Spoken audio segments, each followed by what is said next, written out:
Welcome to Too Many Minis. My name's Ozzy, and I'm joined by Simon today. Hello. And now we're going to talk about Marvel Crisis Protocol. It's your fault we're playing it because you were like, "Have you thought about this?" And I was like, "Yeah, I've ruled it out." And you were like, "Have Yeah, but you?" you're more of the Marvel guy than I am. Right? I just thought it looked nice and thought, well, you'd like it. Yeah. Somehow between us, we like kind of got to the point where we're like, we'll just buy something to see what they're like. And then, how many have you got now?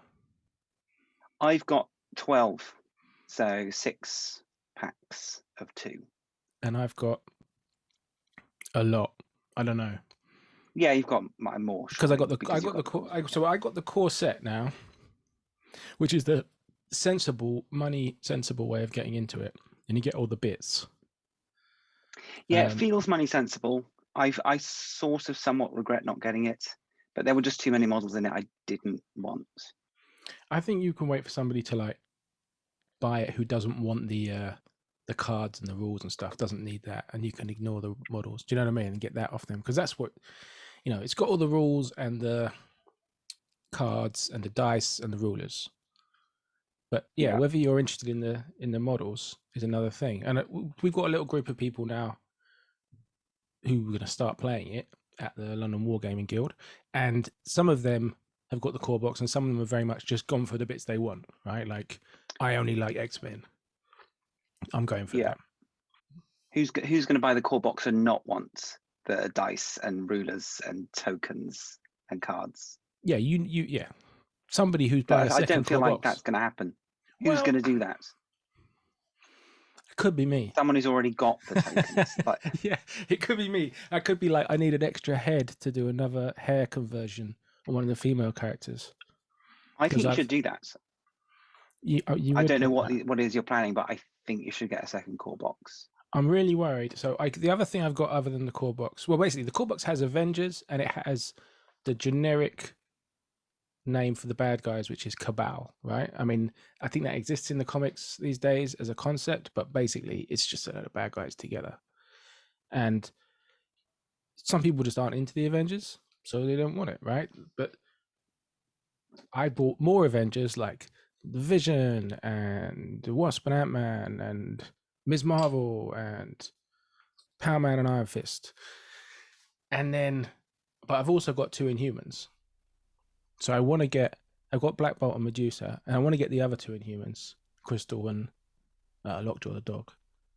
But Crystal has the wrong hair. So I'm really worried about that. That's my main worry about the game. What's wrong with her hair? Too short? It's a short hair, and I never read a comic with her with short hair because I'm so out of date. So I need to make long hair, and she has this like very particular sort of hair pattern. I don't know if it's like a hairnet or if it's like a dyed on pattern. It's not clear in the 60s, but Right. that's what I want to do, and it needs a long hair to do that.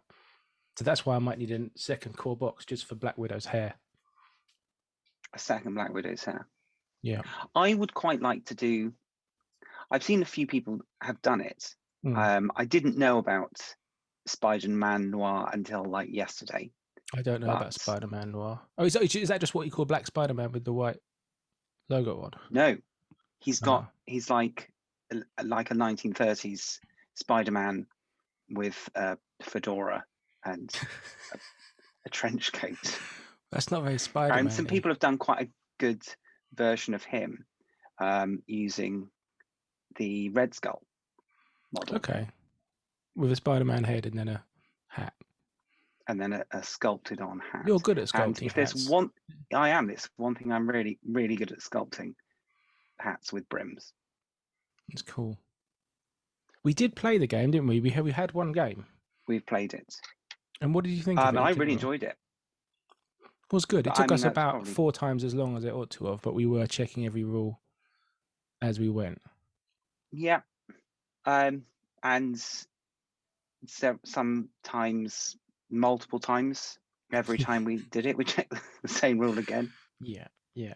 But it's a nice kind of game because it's like, other games you play where you might have a hero and then a bunch of nobodies backing them up. This is all just heroes, you know what I mean? Like it's all each character's got a lot of rules. They've got a lot of unique stuff, and there's nobody generic. You know, what I mean, there's nobody who just is like, I can attack and nothing else. Everyone's got the involved personal stuff. Yeah, and for me, that's made it much more, much easier to stay motivated for painting as well. Like, you paint a model and then the next one is completely different and it's something to be interested in. Not necessarily excited about painting, but at least a bit of a change from the last one. I haven't got two that are the same. I think you've almost got to the point of being excited. When you didn't have any left to paint, you were quite excited for the next ones to arrive in the post. Oh yeah, That's excitement. I can't deal with, I mean, even though I know it's possible to play informally without having 10 in a roster.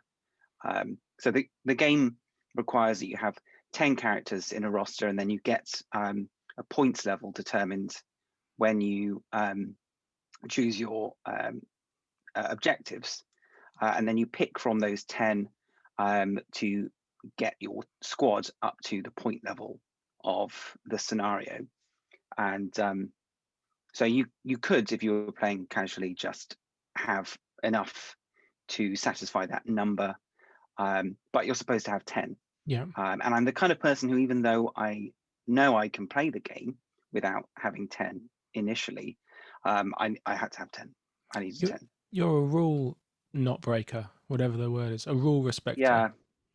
Yeah, I'm quite conformist. Yeah.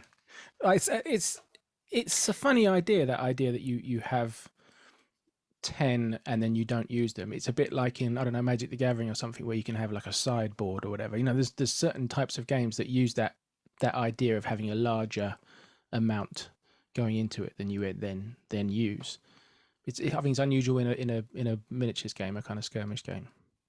Yeah, and I think, I mean, I'm not obviously not very experienced at all with the rules, but it seems to me like you can, because in order to have an affiliation active, you need over 50% of your models need to be from that affiliation, but that can be as few as 3.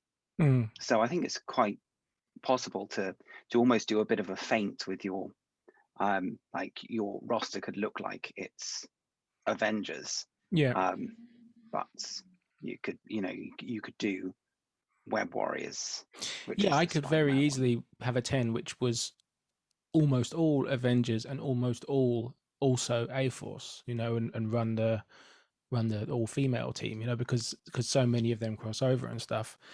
I think you could probably have 3 affiliations in your 10 and be able to kind of then pick which leader you were going to put out and, you know, take their affiliation when it came to it. Yeah, so I don't know whether in like a competitive situation, whether there is much of a kind of a mind game going on where you go, I'm going to surprise my opponent by actually playing this affiliation, which they wouldn't have expected me to be picking, because I don't really know all the affiliations do yet, or how they interact with the objectives. Yeah, because the game is very. Oh, sorry, go on. You're probably going to say the game's very objective based. Yes. And I think people do say, oh, this affiliation really plays towards secure, and this affiliation really plays towards extractions. Those are the 2 types of crises, the 2 types of missions, objectives, effectively. And I doubt I'll ever get that good at the game that I'm being that thoughtful about it. But it's nice to have options, you know. Well, I assume a secure one would be kind of mostly defensive with like re-rolls on defense and things. Yeah, like hard to shift off an objective, basically. Oh, and maybe with other abilities to like move because there are quite a few that allow you to like push your opponents, and if you push someone after they've activated, then they're not going to be able to get back onto the objective. Yeah, and we did that, a lot of that in our game. In a way, it was like I'd keep trying to. I had a push attack with Iron Man, and I kept trying to push the ancient one off an objective, and every time she just used her special rule to just hop around the other side back onto the objective. You know, so it was, yes, Iron Man wasn't the guy for that. He wasn't doing the business for me. Maybe if he'd been on the objective, it'd be all right. But because he was trying to get to it, he never quite managed it. Yeah, and also you were playing the old rules, and I don't know what is better about the new rules, but old Iron Man is probably an asterisk next to that loss. Yeah, I think next time we play, I will bother to print out the cards, because I think Iron Man, Captain America have been buffed in the latest update, which is on the Atomic Mass website, and you can download the cards and be slightly unhappy with printed out bits of paper inside a card sleeve. Yeah, I was so relieved that none of the characters that I decided to get have been updated. Actually, and that's one of the things that I'm slightly concerned about with the game, is because I think they want to go for a very sort of a lively current competitive scene. Right. There are lots of rules updates, and Yes. I'm very comfortable with updates to general rules. But when you've got a game whose distribution is based on cards as well as models, like having a card that you then find out is like, oh, I can't use this card anymore, or this card's now restricted, or this card text has been changed. That always has kind of like bothered me a bit about other games that I've been into that do that. So I hope there's not too much of that, or that I think it probably seems like that to us now, because we're just getting to the game right after they've done this huge rebalancing, and you know what I mean? If we'd been into it from the start, we'd have been like, oh, there's like 2 years where they haven't done much of that. You know what I mean? So yeah, it might be another 2 years. I don't think it's going to be, but it might be another 2 years before they do more rebalancing and stuff. Yeah, I'm never happy with printed out stuff particularly, and I didn't much like in our game that we felt like we had to use the rule book on their website rather than the physical one that I had in my game that I got for Christmas, because it was like, well, there'll be things that are different in that, and we don't want to learn it with the old rules and then relearn it. So yeah. The other thing with the game was the kind of terrain elements, and we just played with what was in the core box. The terrain was interesting though, because we play other games where it's like the terrain's for hiding behind, it's for getting on top of and gaining an advantage. Neither of that. I mean, you can do a bit of hiding behind, but it didn't come up much in our game. Really, the main thing you do with terrain is smack people with it, right? Fling it across the board. Yeah. And that was interesting, because then you have these situations where you think, oh, I better not. You start to think, I better not go too near to that one in case somebody hits me with it, or I need to get to that piece before somebody else picks it up. And yes, I didn't think of that as like the terrain. I saw the terrain as like a potential threat for characters who can throw it. But I wasn't thinking about it in terms of a usable resource. Like, if I don't throw that now, someone else is going to throw it, and then I'm not going to be able to throw it. Right. Because so they're exhausted. It's like a finite. Yeah, they disappear. Yeah, they're destroyed. So you could start the game with a very busy table and end the game with absolutely nothing on there. If it went that way, and that makes the early turns quite interesting, especially as the range of the throwing terrain can be quite big, right? So you can really fling it across the board. And especially the way that the game works with measuring. It's always like the distance plus whatever the size of the base of the model or the terrain is, because you move the terrain or the model to touch the end of the measurement tool or the movement ruler. Yeah. And so the bigger the base of something is, the further it's going to go anyway. Yeah. So if you've got quite a big piece of terrain, actually it's going to go quite far even if you're only throwing it short distance. Is that right? Do you do that with terrain, or do you just do that with the characters? Well, I could be wrong about that. I don't know, but it's certainly true when you're throwing a character. It's like you throw them into them and then they stop, and it's like, okay, that's an extra inch or 2 inches or whatever, depending on the size. Yeah. You mentioned about the terrain also blocking. It's one thing I do really like about it, that it uses quite a sort of mathematical approach to line of sight. So rather than having to get down at like model eye level and see if they can see someone, it's all based on what is the size of the model, what is the size of the intervening terrain. So you might, I think there are some situations where it could be very obvious that the model can see the other model, but because of the way that the terrain is set up and the size of the terrain, actually they can't see them. But I think I prefer that to the awkward grey area that you get, where you put someone somewhere where you expect them to have line of sight, and then someone across the table says, actually, I don't think they can see them from there. And then you have to have a good-natured argument about it. Yeah, exactly. You're relying on the how cooperative the other person is going to be, because they can just And even then, when it's like, oh well, if you think they can see them, then they go ahead, take the shots, pretty and passive then you aggressive. feel absolutely Yeah. miserable about it. With the painting the minis and putting the minis together, they've been really nice to put together. Like, I've been really, really impressed with putting them together. But Yeah, absolutely. they don't have the kind of optional, posing that you might get from a Games Workshop miniature of certain sorts. But they go into these quite dynamic, often poses, like incredibly slickly, without mold lines, without join lines. That's been great, because probably my least favorite bit of the whole hobby is cleaning up models prior to gluing. Yeah, and Yeah. it's fine when, like, certainly more modern ones from any manufacturer tend to be less bad than like a single piece sculpt that you've got to like really scrape the sides of it for. But even then, it can be a bit of a faff, and it's quite easy to miss them. And you only realize when you're priming that you've got a huge mold line somewhere where you weren't expecting it. Right across the And face. also the joins tend to be in places where the join should be, so you don't have to try to disguise it. That's very impressive. Like, I don't know how many of us have assembled now, 10, 15, and I think I've used some green stuff to cover some gaps on maybe one, whereas normally I might use green stuff on every model when I'm assembling certain things. I mean, it's really rare with these, and that's really, that just cuts out a whole other unpleasurable step, just so you can get onto the fun stuff.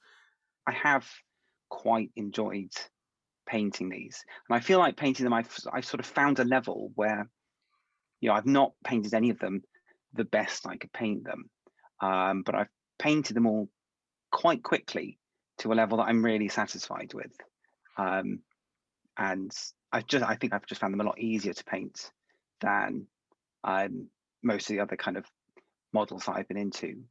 I think part of that is because you're not really trying to go for like in Lord of the Rings. Again, comparing it's probably not a great game to compare it to because it's so completely different. But with that being the other game that I've painted the most things for, you kind of have that element of sort of a realistic modeling. It's very much that kind of model railway-esque level of realism, which is, I think, perhaps probably just not very fun to do, even though it's quite nice when it all comes together. It's just stressful and tedious. Whereas these are very colourful, and like I said, they're all very different. I haven't painted any leather yet. I think Spider-Man on his sort of collapsing scaffolding thing is the only silver I've painted so far. That's interesting. I just painted some leather on Black Widow's holster. I've given that quite a traditional leather holster look, which probably she'd have a kind of black sort of like Gore-Tex holster rather than a kind of leather one. But I think I was getting leather withdrawal after painting. Yeah, just get to a point where I've got to use leather somewhere.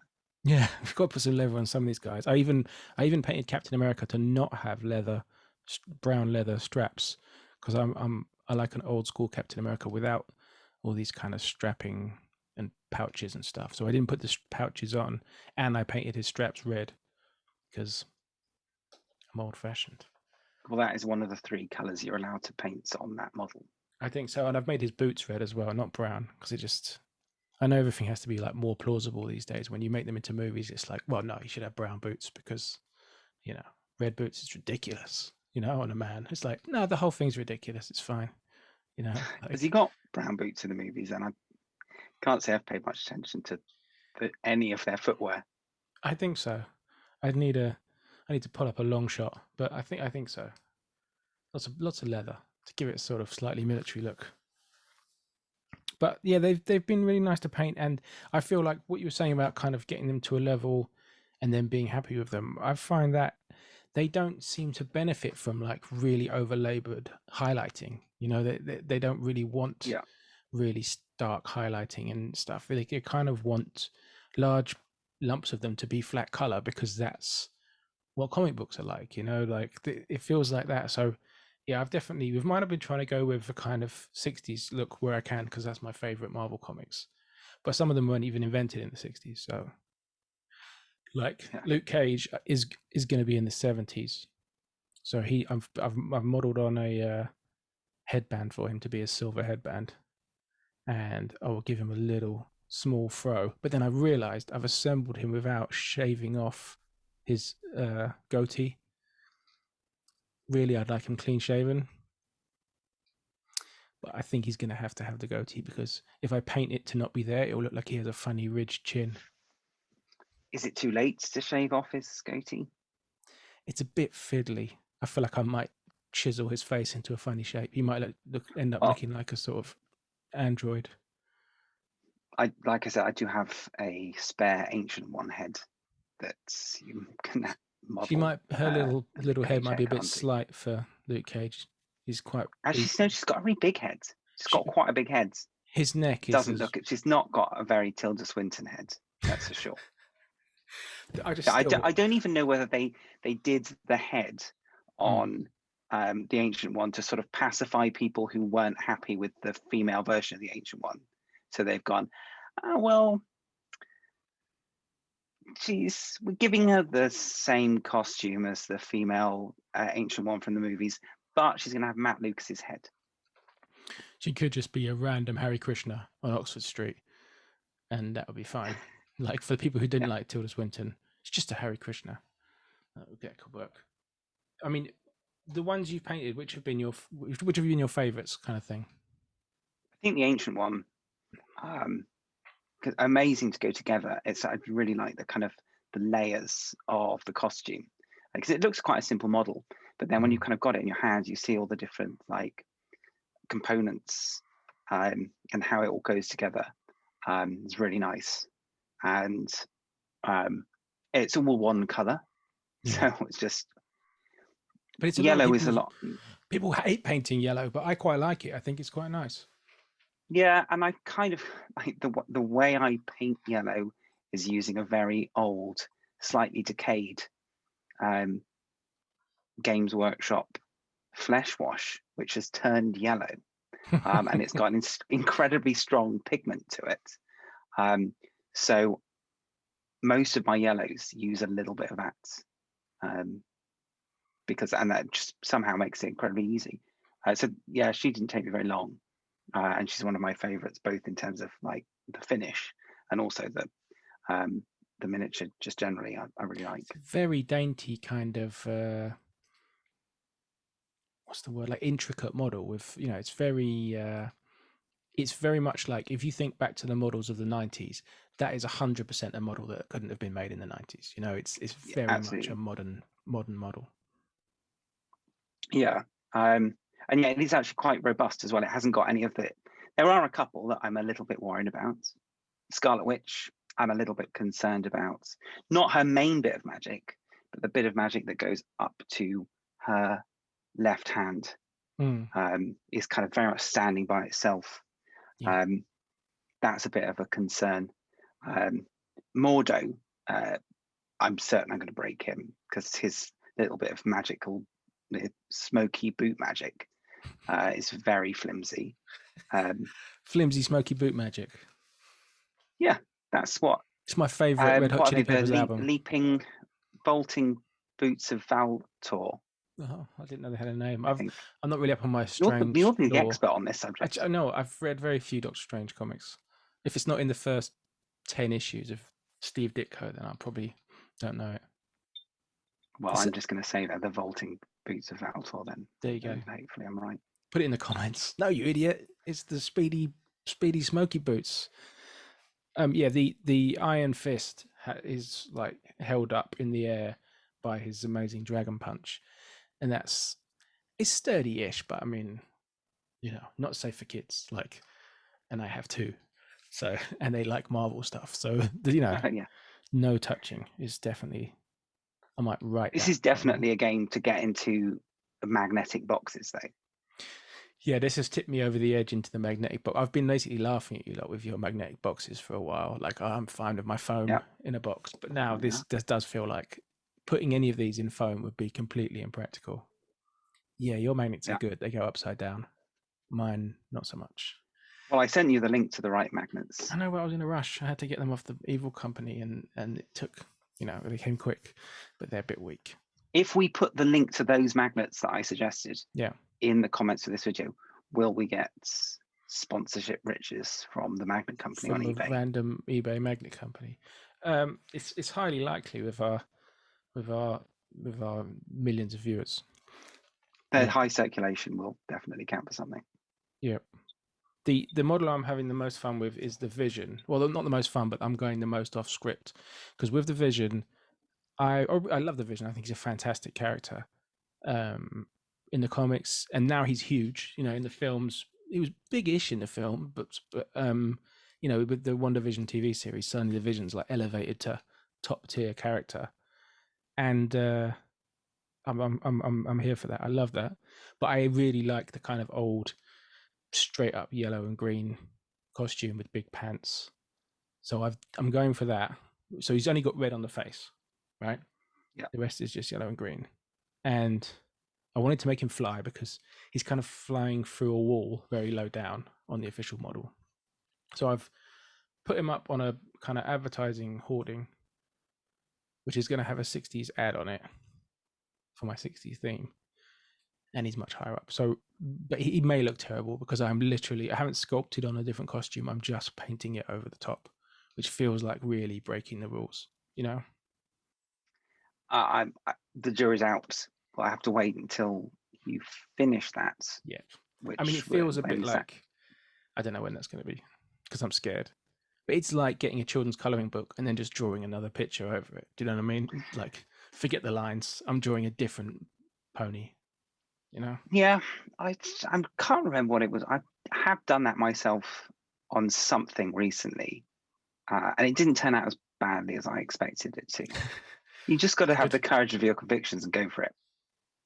I have snapped a bit off. I've snapped a bit off Ms. Marvel's scarf. What, intentionally? No, I just found. Broken I it. say one of my kids knocked it off a table, and I didn't see that anything had happened at the time. But when I was just painting it yesterday, I was like, "Oh, wait a minute." So I've glued it back and varnished it lots. But we'll see. We'll see. It would be ridiculous if the biggest, chunkiest model I have is the first one to break. Oh, it seems to have happened that way. Half broken, half. And I've given Iron Man some jets, some whatever they are, photon blasts coming out of his feet. And they look really good. But have you pinned those in or anything, or is it just glued? They're a bit pinned in, but not massively because I didn't have the proper tools with me. That was over Christmas. So yeah, the holes I made in his feet were with like the end of a knife rather than a pin vise. And the blasts themselves are made of sprue cut down rather than a brass rod. So, Oh, so the blasts themselves are the pins. You just kind of push them in like a pointed end of the right. Like I was making an old-fashioned wooden chair, Yeah, I know, and I can see exactly the kind of chair you mean. Yeah, but that's an edgy one. I don't know. I'm not crazy about that Iron Man sculpt. I'd really like the Iron Man sculpt from the Hulkbuster kit. But you have to buy the Hulkbuster to get that. Yeah, and I have. You're not going to find anyone who's bought the Hulkbuster just for the Hulkbuster and are selling the really good alternate Iron Man. You never know what you can get on eBay. I mean, people part things out on eBay for no good reason.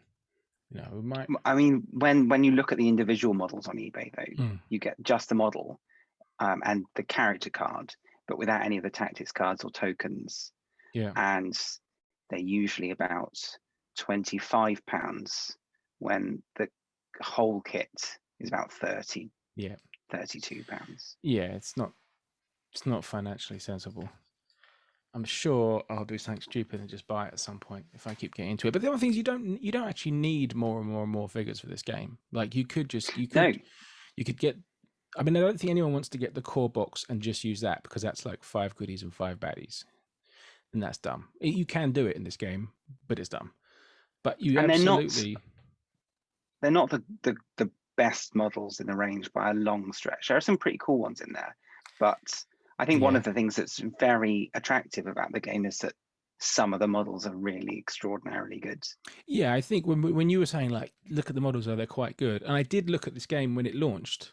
I watched the live launch thing because it was launched alongside Marvel Champions, the card game, wasn't it? They kind of did the launch Yeah, events the together. announcement was, yeah. Yeah. So I was watching that, and then I watched this afterwards, and I was like, ah, those models are a bit flat. I don't like how they're painted. This is a new company, meh, you know. But the models they've added since, some of them are really good. Like the Doctor Strange, the original Doctor Strange. When I saw that, I was like, oh, that's good. The Scarlet Witch, all these ones with the kind of magic effects that they're standing on top of. I like that stuff. And again, it's the stuff that's only possible with super modern miniature technology. But it's pretty compelling, that stuff. So now there's loads that I think are great models, really a lot. Yeah, and it's nice now that I feel now I've got 10 painted. I feel like I can just sort of think about, well, what would I like to get? I definitely want to get Vision. It's probably the next one I'll be getting. But I should probably paint up Quicksilver and Black Cat as well, which are the ones I've got and haven't yet included in my Yeah. roster. Yeah, but it's really nice to think that, yeah, you can just add one in. If you were playing most other games, you'd be like, well, I could add this commander and these 12 soldiers or whatever. This is literally like you could get one character and drop it in to your existing list, and there's no sense of like I'd have to switch my whole list to do this other thing in order to do that. You can Yeah, and drop in. actually it kind of gives you almost like exponentially more options to run your characters in different teams. So at the moment, the ones I've got are mostly Convocation, Web Warriors, and Defenders, but also a lot of them can also go in Midnight Suns. So if I were to get Blade, then Blade is the leader for Midnight Suns, Yeah. and a bunch of the mods, so Doctor Strange and Wong also go in Midnight Suns, but then Moon Knight is in the Web Warriors, and Blade, and I think also Moon Knight are in Defenders. So you then have access. If I just had the Blade and Moon Knight kit, I'd be able to run Midnight Suns and Defenders and Convocation and Web Warriors Yeah. just with a few boxes. Yeah, I think that's it. That kind of overlap is really good. And also it's a clever marketing thing in the sense that you build up your whatever, you get all the defenders because that's what you like best. You've also probably got 5, 6 Avengers by that point. So you're like, oh, I'll just get a couple more Avengers. I'll get an Avengers leader, so I can run the Yeah. Avengers, that kind of thing. And I think that's clever, and it's very themey to the comics, where over 60 years of Marvel comics or whatever it is now, that they really have, everyone's been in every team at some point. Everyone's done at least one issue where they crossed over with so and so. You can always, for people like me and you who like to stay on theme, it's very flexible in Marvel, because it's like, oh yeah, in 1972 they went on an adventure through the negative zone together, and it's like, okay, cool, that'll do me. Whereas we used to playing games like, if you're playing a Lord of the Rings game or a Star Wars game, it's like, this happened, this did not happen. Whereas in Marvel, it's Yeah. like, we've done everything, like everything's Yeah, and happened especially once. even like bringing in like good guys into a bad guy list, or bringing in a bad guy list into a good guy list. There's so many examples of them kind of teaming up Right. Whereas in for other IPs, unexpected that's reasons. just a no-no, like most of the time. Yeah. Yeah, I think. You did have an idea originally. You wanted to do Guardians of the Galaxy. Are they fallen away? I think the main reason for not going for Guardians of the Galaxy initially was that firstly they don't kind of match into many other affiliations like the Convocation ones do, and also most of the ones I wanted were there are a lot of like 3 and even 2-point models Hmm. in Guardians of the Galaxy. So in order to get myself confidently up to the 17 to 19 threat level that I needed to sort of start actually playing games, I needed more, and I needed to paint more. Whereas Doctor Strange with the Soul Gem is 6 points. Yeah. And then the Ancient One's 4. So just running those two is 10. Yeah. So I just was slightly attracted by the higher threat level of Right. those. They make a bad those few. starting thing in that sense. Like you need them all to have enough to just do them, right? Yeah. Yeah, that makes sense. That makes sense. There's a lot of stuff I want to add, and that feeling that I don't need to, because I've got enough now to play the game. Great, but I do want to add more. That's quite fun. That's quite liberating. Just being like, Yeah. no, I can add them if I want. It's not. It's Yeah. a game. And It's a game you could it almost could just be complete. anything. Yeah, it could be anything. Like I want to get She-Hulk because I have this bath that's the right scale, and I want to have her throwing the bath because I've looked at her model and she's throwing like a, I don't know, a bit of steel girder or something, and I'm like, Yeah. it's a separate piece. You just swap it for the bath. So she's throwing a bath. That's going to be great. She-Hulk throwing a bath. That's what everyone wants. Well, you originally wanted She-Hulk throwing a telephone box. When I originally was like, I'm going to theme them all like they're in London, present day London, I was like, she can have a red telephone box. But then I've got sucked into doing 60s New York instead. So Bath is the obvious choice for 60s New York. That's what my mind immediately goes to. baths. Well, I got it in my advent calendar. My model box advent calendar had a set with like a bath, a toilet, a bathroom cabinet. That's probably it. Is there one more thing? It's great. So yeah, totally want to incorporate them. They're just the right size. What kind of bath is it? Like a classic enamel bath? Has it got like ball and claw feet on it? Not quite. They're round. They're kind of ball, but no claw. You know, I would say. Right. It's a slightly cruder version, and it's got a slightly unpleasant looking residue in the bottom of the bath. Like it's an abandoned bath. It's not like a nice bath that you want to get into. So I'm not going to put a character in the bath being held by She-Hulk. You know, It's just because you're a coward. it's a good idea, isn't it? Yeah, putting that little bit of resin water effect in there, splashing out. Just Bert and Ernie in the bath with Rubber Ducky. That's really 60s New York or 1969. Yep. You know, but the time thing doesn't really matter because we all know superheroes can time travel all the time, loads. Yeah. So therefore, it's fine that why is Ms. Marvel there? Because she was drawn there by some power. It's fine.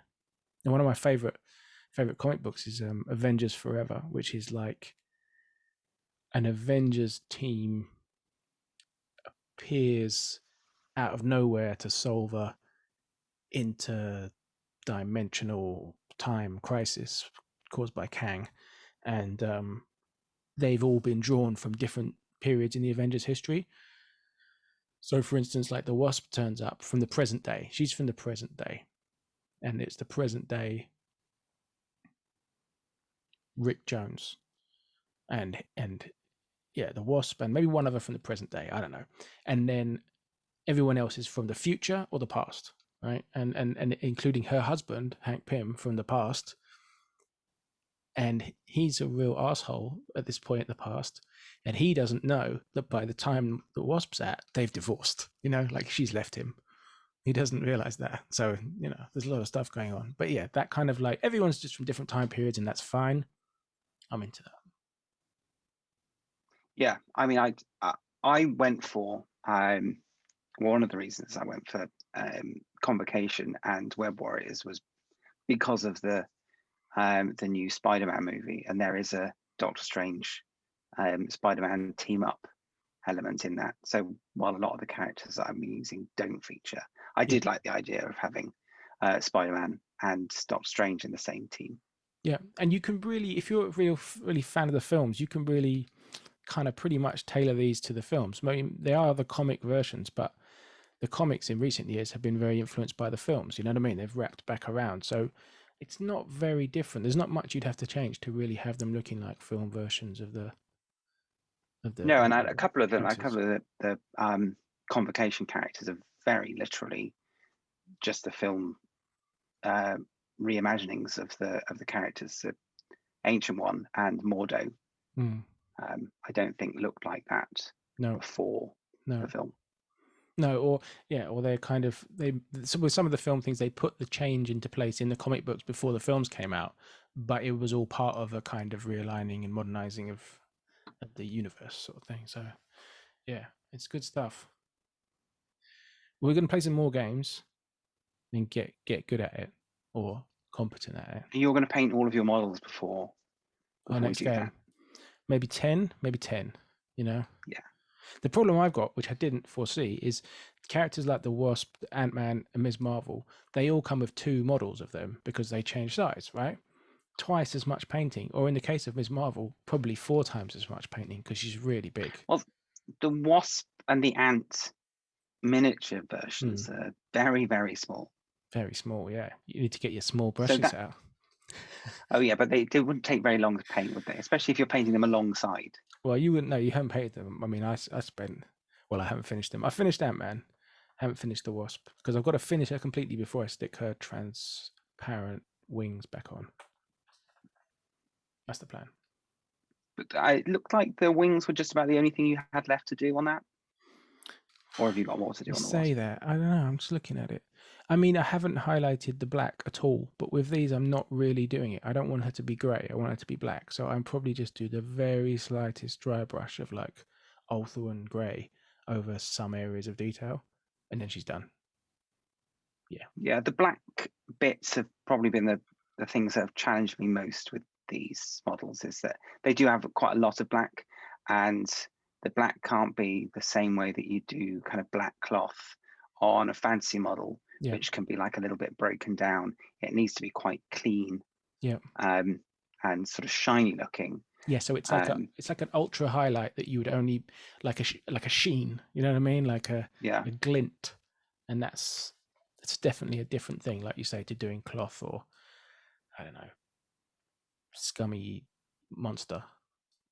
I know I've already said it before, but the Amazing Spider-Man model is so much better in person than it looks. I don't know what, like when you see it as a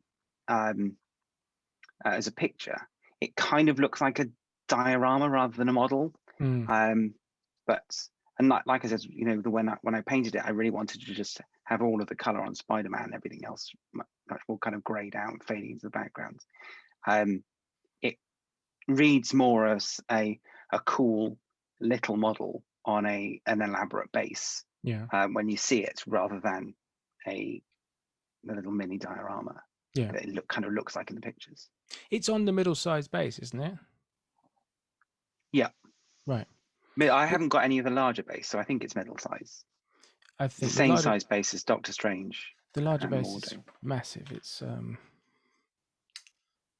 like oh yeah, it's not the same size as Ms. Marvel. 65 mil. Yeah. Yeah, I think it's 50. I think this is an important thing with the game and about whether I wanted to get into it or not. And something I've got past now that there's a lot of painted models out there in the world is that the in-house painting that Atomic Mass Games have got for the range is really unappealing to me. Like, it's that person who paints them is better at painting than I am, for sure. But I like my finished ones more than I like theirs, even though they're a pro painter, because I don't like the stylistic choices they've made. And also the AMG website showcases them so badly. Like, they have tiny little pictures of everything from one angle, and then they have a rotatable 3D model of it, which is tiny and looks bad. And they do a really bad job of showing off these fantastic minis. Yeah, I agree. Sometimes I think some of the models look a little bit overpainted, especially the faces. It kind of look a bit over highlighted at times, and like you said, that actually technically very well painted, but something about them doesn't quite sell the model to me. and lots of them do, I feel, look better once you have them. Yeah. But then they are also they're very highly three-dimensional models. Yes. So just looking at a flat image doesn't really kind of give you an idea of what Yeah, they're going and to look that's at because in of real life. the multiple pieces that they're put together from. You know, that they're sculpted, you know, in 3D on a computer, but then the way they're put together of all the different parts is quite different from what we're used to with a Games Workshop miniature, where they're coming on a sprue. They're, even if they're multi-part, they very much have a kind of front and a back. You know, I mean, I think Games Workshop is still quite stuck in that. Some of them don't, but that's only in the last few years. But that's what we've been used to. Whereas these do feel very much like there's no obvious angle to photograph them from. You know, they look great all the way around. They're often not. You know, they're not just geared towards that front angle. You know what I mean? This Iron And Fist is that's sort of sideways, but he's doing a kick, which you can only appreciate from one angle. But he's doing the punch with the dragon, which you can only appreciate from another angle.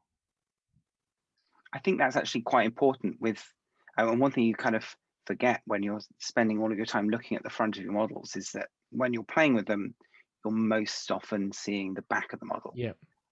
So it's quite nice to have the back end of the model actually looking interesting and cool as well as the front. And these do manage to have quite nice back ends, a lot of them. Like, they are very rare for miniatures to have sort of recognizable bums. Especially, I'm used to painting people that are mostly wearing sort of cloaks or sort of tunics in the fantasy setting. Their bums are never modeled. These, almost all of these have, you know, buns. Yeah, Spider-Man's buns. I was like, I don't even know how to go about painting these because I've never painted Such like a buns. tight butt. Yeah, you have to before. highlight the butt. Like with Medusa, she's got this incredible bum, but it's all hidden behind her hair now. But when you put it together, you're like, man, that's an incredible bum. You know, and yeah, they kind of they've had to model a lot of stuff. You know, you know, Luke Cage is just a man, a muscly man wearing jeans and boots and a t-shirt. That's not something I often paint. You know what I mean? Like, Yeah. is that's all they got to work with. I will be adding a large chain around his waist after I've added the hair, but you know, he's still going to be a man in jeans because I can't make out like it's spandex trousers. And you're actually using real miniature chain for that, aren't you? Yep. You're not going to sculpt a chain. Sculpting chain sounds impossible. Probably. I ordered some chain off a guy on eBay, model chain, and he was really nice and got in touch and was like, I don't have that color of chain. Would you like this one instead? I was like, it's fine, whatever. I'm going to paint it. And he was like, oh, if you're going to paint it, get the brass one or whatever. He was like, that's way better. And I was like, okay, cool. So, good guy. If anyone wants some chain, I'll put you onto him. He's the guy.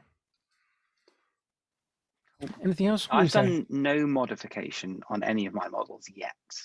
I might. You're normally quite a big converter of models, so I'm surprised that you've done them so sort of vanilla, out the box. Yeah, I just like them, and I really wanted to get started on them.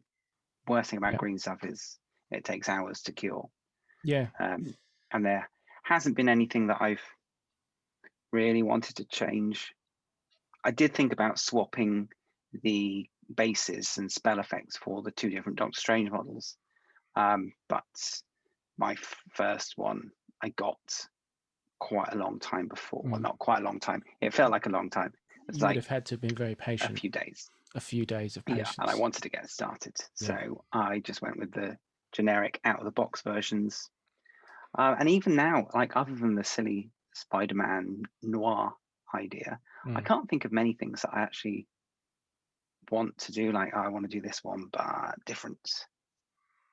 I've seen a lot of people with Miles Morales with like a hoodie modeled onto him and stuff. Yeah, I mean, I actually talked about doing that as well. I've mentioned making several changes to these models that I've if not I made. get the ones you've got, and I probably will get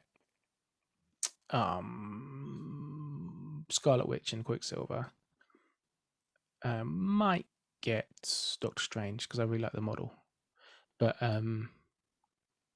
I'll probably try and do them a bit different from yours. But that might just be a colour scheme.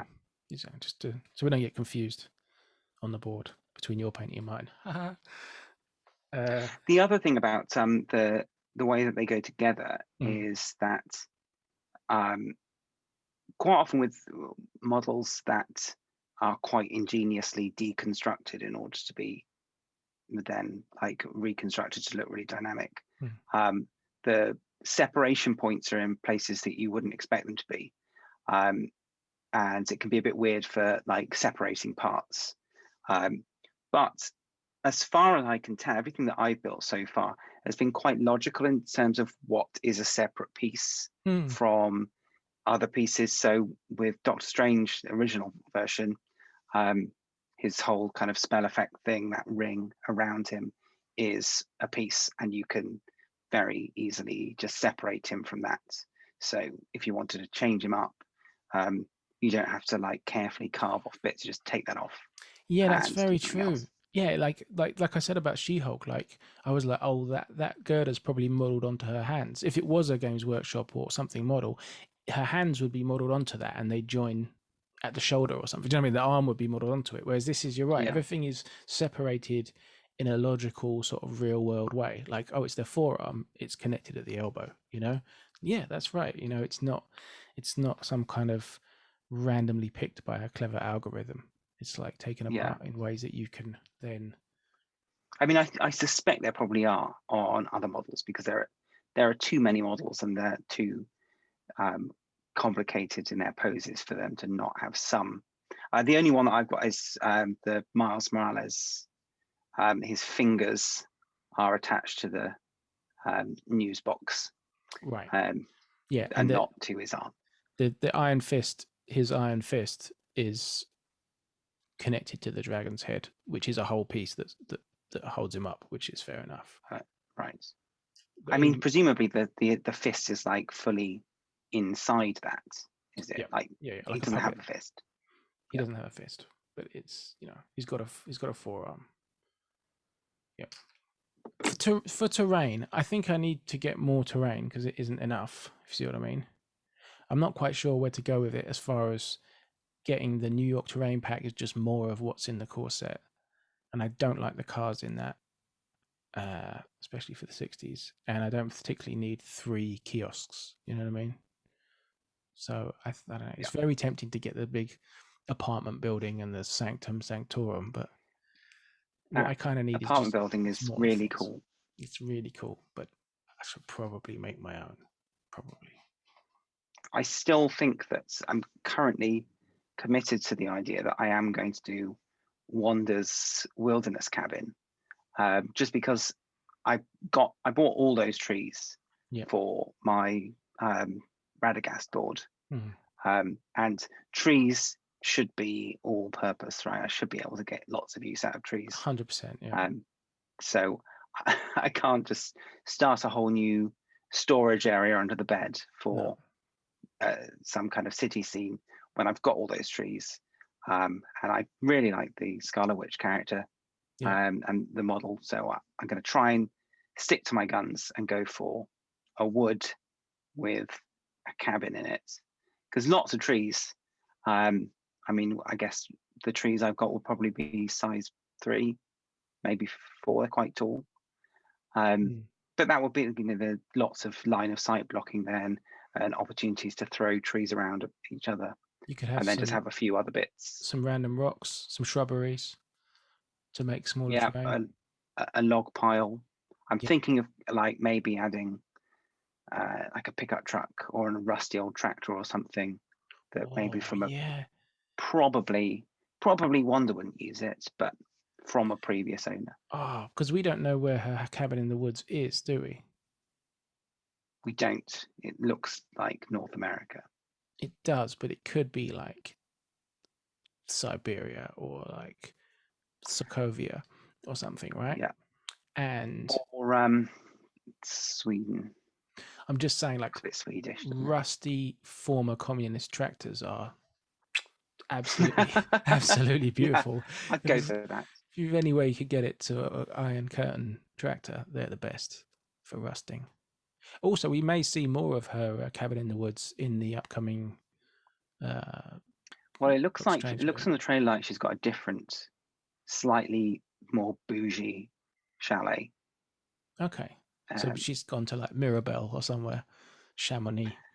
well, no, it's like it's white, like a cottage, Okay. but it's in a more of a um, manicured orchard Okay.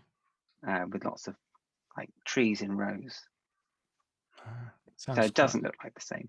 I don't know whether she's used her reality warping magic to yeah, just it's just make adjustments to her home cabin. improvements, like Yeah. psychic home improvements. But I think I probably want to get started on this cabin before I see that film because that's No one's months going to away. want to see your nice cottage in an orchard terrain. You know what I mean? Like, what are we playing on today with our superheroes to smash stuff up? Well, it's a lovely orchard with a really sort of homely kitchen with an Arga. And yeah, no, it's not the No, answer. and I don't want to wait to see the details of that. um, there's some interesting things coming up in the Marvel game, like they're adding minions in the form of, we've seen Shield, Nick Fury Jr. with some Shield operatives, 3 on a base, and we've just seen today baddie Daredevil with Elektra, and then 3 ninjas of the hand. Is that what that was? That was Baddie Daredevil. I Baddie didn't even know Daredevil there was a Baddie Daredevil. is Never after heard of my it. time. Baddie Daredevil, he's on the dark side or shadow side or something. It's again like after my time, so I don't really know, but it looks like he's going to be a new leader of the Hand affiliation that will include Elektra and then this base of 3, I think, To the ninjas. ninjas. Yeah, ninjas. Yeah. So that's going to be interesting to see what they change, but it's not going to change as much as it would have done if they were like loads of single one threat, swarm Yeah. of models. Yeah. I mean that would actually, I think, having played one game and being absolutely not an expert on it, but you could see how like having cheap character spam could make things really complicated for the like objective nature of the game. Yeah. And having more activations, being able to like, oh, I don't want to activate my big guys yet. So like being able to activate a bunch of 1 threat guys would be I'm probably not that fun to play Yeah. against. Yeah. No, it's an interesting thing. I'm inherently, what's the word? I was going to say repulsed, but that's a bit strong. But multiple figures on a base, like historical war game style, kind of puts me off. Like if you put 2 models on one base, they're no longer models. They're like a diorama or something. They've stopped being the thing I like, But Yeah. from a gameplay perspective, it's fine, and it's not like that. I may not get any of them anyway because so far Yeah, I'm I not mean, I playing. almost certainly won't. I can't see a situation where I'd want multiple characters on a base, but I don't mind them Doombots. existing. Doombots is the only one where I might. If they do Doctor Doom and he has like a base of 3 Doombots, his decoys, his robotic dooms to distract the Fantastic Four, that I would definitely. But they probably come with Doom anyway, so I don't have to make a big decision there. Or Ultron drones would be like that's a slightly weird thing about Ultron is Ultron without having any drones. Yeah, but like I think his drones Is aren't that a such new a big thing? deal in the comics. Well, I think they've emphasized that in the films because they couldn't do Doom at that time, and I think so it's slightly borrowed that. They do have Ultron drones in the comics, but it's not like his signature thing. Right. So I think that's Okay. slightly leaning Well, towards what it was.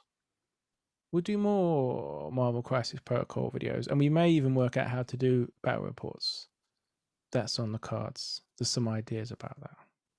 yeah, I quite like a brief battle report that's sort of a précis of what happens with some screenshots. So like the actual highlights, Yep. rather than having to see everything, all the roles and all that stuff. 100%. So maybe we'll try and do that. And maybe the good thing about that is if we did that with us playing, then the people in the comments could tell us everything we've done wrong, which would be fun for Yes, everybody. please. Yes. That'll be fun for you, fun for us. Everyone likes a correction. So I really like being wrong, yeah. but most of all, I like being wrong in public on the internet. Let's hope we've done some wrong things in this conversation. And I'd really enjoy it if some much younger people were very patronizing towards our interpretation of the rules. Thanks. Yeah. Old dog, new tricks. I'm the old dog, not you. Obviously, you're terribly young. Somewhat younger. Yeah. See you again next time, humans of the thing are watching, and we'll. Yeah. Thanks, Simon, for chatting about this. And thank you for having me on. bye.